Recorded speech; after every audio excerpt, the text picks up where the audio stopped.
Fresh વટાણા, fresh તુવેર અને ફણગાવેલા મગ આ ત્રણેયને લઈને મસાલા ઉમેરીને આજે સરસ વડી બનાવીશું કે જેને તમે આખું વરસ સ્ટોર કરી શકો.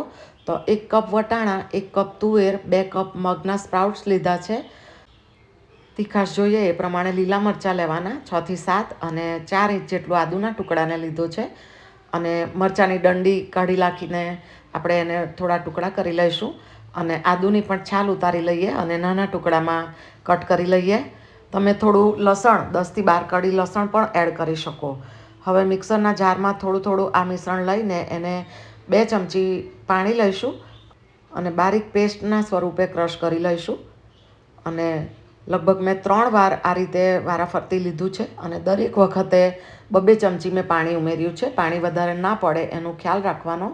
1/2 ટીસ્પૂન હિંગ, 1/2 ટીસ્પૂન હળદર, 1.5 ટીસ્પૂન ધાણા જીરું, સ્વાદ પ્રમાણે મીઠું લીધું છે. અને સારી રીતે એને આ રીતે ફીણવાનું છે 4 થી 5 મિનિટ કે જેથી મિશ્રણમાં હવા ભરાશે.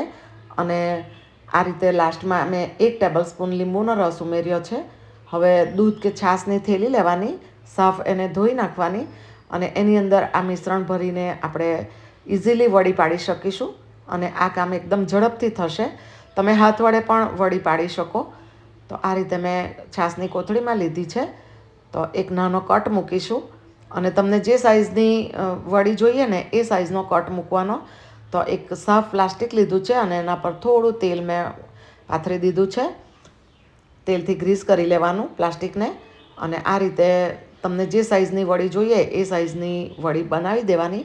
અને 5 થી 6 દિવસ એને સારો તડકો લગાડ્યો એટલે જુઓ પાછળથી એનામાં નાના હોલ પડ્યા છે. એટલે કે આપણે જે ફેટવાનો પ્રોસેસ કર્યો હતો ને એને લીધે આ જાળીદાર વડી તૈયાર થઈ છે.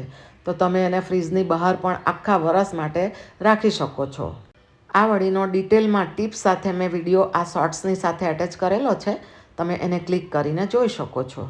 આ વડીમાંથી શાક કેવી રીતે બને એનો વિડીયો પણ મેં આ ચેનલ પર પોસ્ટ કર્યો છે. તમે કલ્પના નાયક રેસીપી ચેનલ પર જઈને જોઈ શકો છો.